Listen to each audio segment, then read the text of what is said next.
बा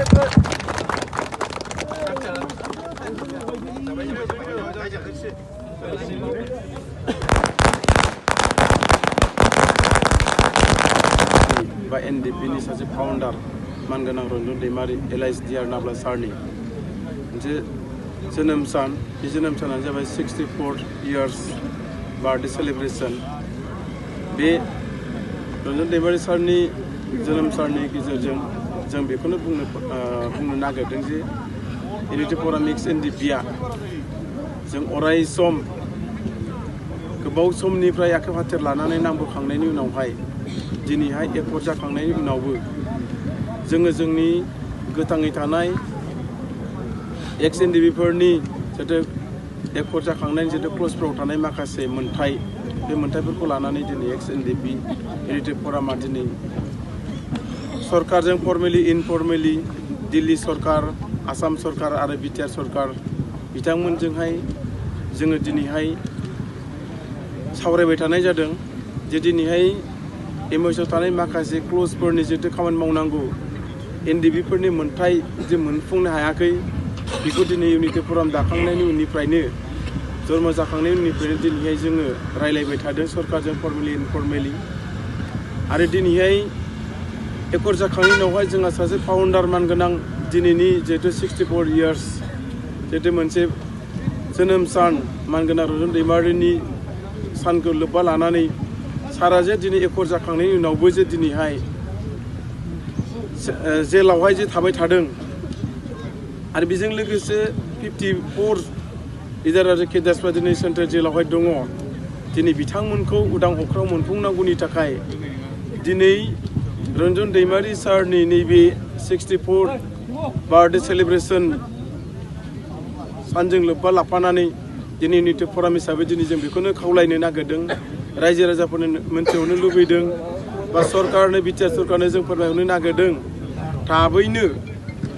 एक्स NDFB फोरनि जेसेबांनाखि एमएसआव लिरजानाय एकर्ड जाखांनायनि उनाव मोन्थाइफोर दङ बेखौ थाबैनो जुदि मावफुङाब्ला जोङो इउनिटि फराम एक्स NDFB हिसाबै जोङो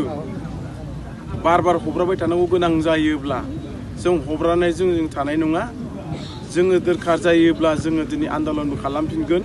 दिनै बे खोथाखौ दिनै जों स्पष्ट बुंबाय थादों आरो जों जुदि बुंनानै लायाब्ला दिनै बिथांमोनाबो दिनै खामानिखौ मावनो नागिरा बेनिखायनो दिनै जों बुंगोन रन्जन दैमारि सारखौ उदां अख्राङाव थाबैनो लाबोनांगौ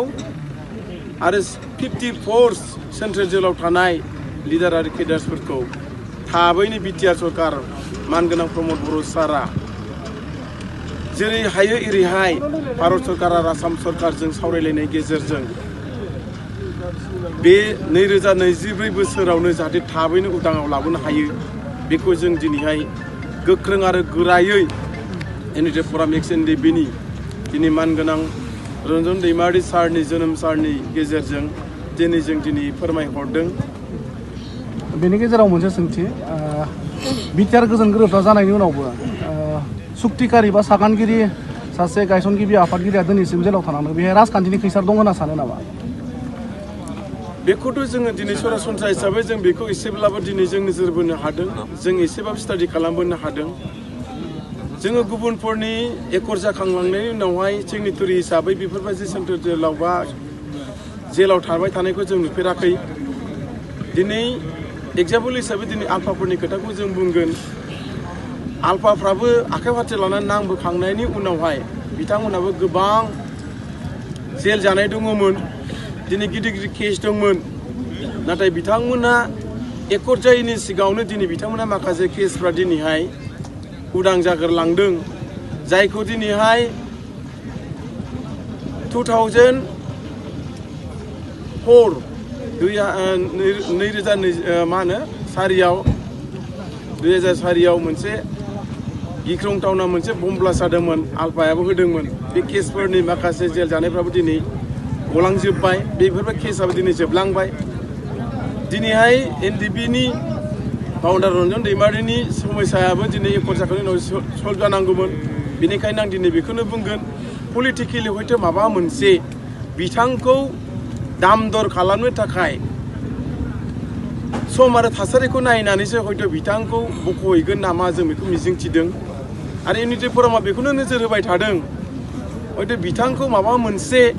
सम आरो थासारिखौ नायनानैसो बिथांखौ बख'गोन बेखौ जों नोजोर होदों बेनिखायनो नों सोंनाय बादिनो हयथ' बियो माखासे पलिटिकेल दैदेनगिरिफोरनि माखासे कनस्पिरेसि थानो हागौ बेखौ जों मिजिं थिदों आरो बेनि गेजेराव मोनसे सोंथि एक्स एनडिएफबि इउनाइटेड फराम हिसाबै फैबाय थानाय जायखिजाया बिसायख'थिफोरावहाय गेलेबायगोन नामा नोंसिनि सोंनाया खोब गुरुत्वपूर्ण बाथ्रा जे फैगासिनो थानाय बे 2024आव मोनसे एमपि इलेक्सन बे एमपि इलेक्सननि थाखाय जों इउनाइटेड फराम हिसाबै दिनै जोङो बिनि सायाव डिसिसन लाथ'नाय जायाखै खिन्थु सम आरो थासारिखौ नायनानै हयथ' जों बेखौ सावरायगोन सावरायखांनायनि उनावहाय बबे मोनसे दल आरो टीमखौ जों सापर्ट खालामगोन बेखौ जोङो थाबैनो मोनफ्रोमबो जिल्लायाव सानजानिफ्राय साहानिफ्राय खोलासिमाव जोङो मेसेजखौ दैथायहरनाय जागोन खिन्थु बर्तमान जों इउनाइटेड फराम हिसाबै रावबो दल संगठनखौ पलिटिकेल आफादखौ जोङो दिनैहाय डिसाइड खालामथ'नाय जायाखै जों नुनो मोनदों माने नुनो मोनबोबाय थादों माखासे बारग' एनडिएफबिफोरा सोरबा खुंथाय गोहोआव थानाय हानजायाव बा बेरेखा दोलोआव हाबबाय थानायखौ जों नुनो मोनदों दा बे बेलायाव मा फोरमायगोन दानि माखासे जोंनि एक्स एनडिएफबिनि सेंग्राफ्रा नंगौ जोंनि गेजेराव बर'फोरनि गेजेराव मोननै पलिटिकेल हान्जा दङ मोनसेया जाबाय बिपिएफ हान्जा मोनसेया जाबाय दानि सलायबाय थानाय प्रमद बर' सारनि दैदेननाय इउपिपिएल सरकार दा बे मोननै सरकारनि गेजेराव मोननै पलिटिकेल हान्जानि गेजेराव जोंनि बारग' एनडिएफबिफ्रा नंगौ ओरैबा ओरै जयेन जालायबाय थानायखौ जों नुदों खिन्थु आं बेखौनो बुंगोन जोंनि जेसेबांनाखि एक्स एनडिएफबिनि केडार्सफोर दङ मावथिफोर दङ जाय बिथांमोना दिनै मोननै पलिटिकेलाव ओरैबा ओरै जयेन जाबाय थादों आं बेखौनो बुंगोन बिथांमोनजों जयेन जानो थांनायनि सिगां जोंहा जे गोबां खामानि मावनांगौ दं गोबां समस्या दं फाउन्डार मानगोनां रन्जन दैमारि 54 केडार्स आरो लिडार्स आरो गोबां हाइनेस नन हाइनेस गोबां एक्सक्रिजियाफोर गोबां साख्रि बाख्रिफोर गोबां रिहेबिलिटेसनफोर दिनै बेफोरखौ मोनफुंनो थाङाखै दा मोनफुंनो थाङैनि सिगांनो जुदि जोंनि माखासे मावथिफ्रा जोंनि बारग' एक्स एनडिएफबिफ्रा जुदि गावबागावनि सार्थ गावबागावनि जुदि लुबैनाय हास्थायनायखौ जुदि नोजोर बोनानै बेयाव थाङोब्ला बिदि थाखा मोनगोन नामा बेयाव थाङोब्ला माबा मोनसे दायथ' मोनगोन नामा दिनै बेखौ जुदि नोजोर बोना थांदोंब्ला बे बिथांमोननि थाखाय बिराद गिदिर मोनसे खहा आं नुदों मानो होनोब्ला जोंनि दिनै फाउन्डार मानगोनां रन्जन दैमारिया दिनै सेन्ट्रेल जेलाव दङ बिथांमोननि थाखाय बिथांमोना दिनै सिन्था खालामाखै गोबां दिनै एक्स एनडिएफबिनि समस्याफ्रा दिनै समस्या जाफुङाखै दिनै बेफोरखौ मावफुंनांगौनि थाखाय बिथांमोना इउनाइटेड फरामखौ दिनै सापर्ट खालामनांगौ बिथांमोना दिनै बेखौ सानस्लाबनो हायाखै आं नोजोर बोदों जे दिनै बिथांमोननि थांनायाव जोंनि इउनाइटेड फराम हिसाबै जोंहा एसेबां खहा जायाखै आरो इउनाइटेड फरामा सानसे समाव जुदि सम आरो थासारिखौ नोजोर बोना जुदि इलेक्सन गेलेनांगौ जायोब्ला सोरजोंबा जुदि इलेक्सन लानानै जुदि इलेक्सन गेलेनांगौ जायोब्ला आं बेखौनो बुंगोन दिनै एक्स एनडिएफबिनि मावथिफ्रा जायखि दल संगठनाव थाङा मानो जायखि पलिटिकेल हान्जायाव थाङा मानो इउनाइटेड फरामा जुदि स्टेन्ड खालामनांगौ जायोबा बिथांमोना गासैबो रिटार्न जाबोजोबगोन आं बेखौ मिजिंथिनाय दङ बेनि गेजेराव मोनसे सोंथिबाव दिनैसिम 54 केडार्स एन्ड लिडार्सफोरा जेलाव दङ आरो बिदिनो माखासे मुंख्लं जालांबाय बिथांमोननि न'खराव एक्स एनडिएफबि इउनाइटेड फरामनिफ्राय खौरां लानायनि माबाफोर थांखि दङ नामा ओरैनोथ' जोङो नंगौ इउनाइटेड फराम हिसाबै जोङो जेला इउनाइटेड फरामखौ जेला जोङो दाफुंना लानो हादों बिनि उनावहाय जों मोनसे इउनाइटेड फरामा मिरुआव मोनसे डिसिसन खालामना लानाय जादोंमोन जे जोंनि गोबाव सम आखायाव हाथियार लानानै नांनाय एनडिएफबिफोरनि सिनियरफोर थैनाय मुंख्लंफोरनि फेमिलिखौ जोंनिफ्राय बिजिर खालामनायनि मोनसे थांखि दङमोन नाथाय मा खालामनो दुखुनांथाव बाथ्राया बेनो जाहैबाय इउनाइटेड फरामनि दैदेनगिरिफ्रा थांनायनि सिगां जुदि बै फेमिलिनाव जुदि हाबहैनायनि सिगां जोंनि आखायाव जुदि गरसेबो थाखा फैसा गैयाब्ला गरसेबो जुदि जों बिथांमोननि फेमिलि जुदि हेल्प खालामबोनो हायाब्ला जोङो माबोरै नुजानो नैबे बुस्थुखौ जों सिन्था खालामफिननायनि गेजेरजों दिनै जोङो बिथांमोननो जों हाबहैनो हानाय जायाखै खिन्थु गोसोआ जों दङ आरो दिनै बे 54 सेन्ट्रेल जेलाव थानाय फेमिलिफोरनि न'खरफ्रावबो जों हाबनायनि मोनसे थांखि लादोंमोन बेबो जोंहा माखासे फाइनान्सियेल साउन्डनि गेजेराव उसुबिदानि थाखाय जों दिनै बेखौबो जों मावफुंनो हायाखै अब्लाबो दिनै जोंनि एक्स एनडिएफबि हिसाबै इउनाइटेड फराम हिसाबै दिनै जों बिथांमोनखौ गोसो गोरबोजों जेसेबां हायो एसेबां बे इउनाइटेड फरामानो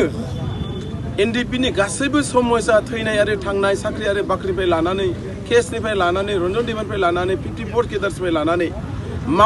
मावनो हायो होननानै बुङोबा इउनाइटेड फरामा मावनो हागोन आरो जुदि मावनो हाया होननानै बुङोबा आरो गुबुना रावबो मावनो हानाय नङा बेनिखायनो आं दिनै बुंगोन एक्स एनडिएफबि नि जाहाथे सेंग्राफ्रा जाहाथे ऐफाल जुदि जायालासेनो दिदोमै थाथ'नानै जोंनि समस्याखौ जों मोनसे स्ट्र' खालामनानै जों लानो हायोब्ला जों इयुनाव जाहाथे जों माबा मोनसे मोजां लामा मोननो हागोन बेखौ जों मिजिंथिदों बेनिखायनो आं बिथांमोनखौ खावलायगोन नोंथांमोना जाहाथे जायबो मोनफ्रोमबो पलिटिकेलाव थांथ'वालासेनो जाहाथे दिदोमै थाथ'यो बेखौनो आंनि इउनाइटेड फरामनिफ्राय खावलायहरनाय थाबाय लास्ट मोनसे कुइसन दासिम बारग' एनडिएफबिफोरा रिहेबिलिटेसननि बेलायाव बेसेबांसिम मोनजोबखो बेसेबांसिम मोनाखै दिनैसिमाव एनडिएफबिफोरनि रिहेबिलिटेसना 4000 एसे बारबाय 4000 एसे बारबाय बेनिफ्राय दायो आरोबाव जोंनो मेसेज होबाय थादों प्रमद बर' दैदेननाय सरकारा आरो आसाम सरकारा जोंनो होबाय थादों मेसेज होबाय थादों 678 नैबे नाम्बार्सखौ ट्रेन केडार हिसाबै नैबे बोसोरावनो जों मोनगोन बेखौ आसा मिजिंथिनाय थादों आरो लोगोसे 3111 जन एक्सक्रिजिया मोननांगौ जोंहा दङमोन थैनाय फेमिलि लिस्ट दंमोन जोंनिफ्राय होनाय बे 3111 जननि गेजेराव दिनै सरकारा जोंनो होदों 473 दिनै बेखौहाय एक्सक्रिजिया हिसाबै मुंख्लंफोरनो दिनै बिटिआर सरकारा आसाम सरकारा होफुंनाय जाबाय आरो बेजों लोगोसे बिटिआर सरकारखौ आं धन्यबाद होगोन एक्स एनडिएफबिफोरनि मुंख्लंफोरनि थाखाय सालबारि साब डिभिजननि सिङाव थानाय सामु हाथायावहाय 300 बिगा हाखौहाय दिनै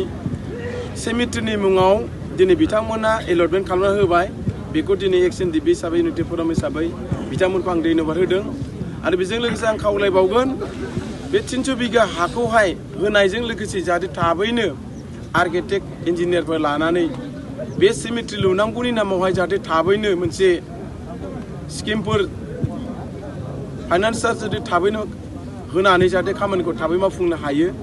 1-2 बोसोरनि गेजेरावनो जाहाथे जोंनि नैबे सेमिट्रिया जाफुंनो हायोब्ला जोङो इउनाइटेड फराम जानानै एक्स एनडिएफबि जानानै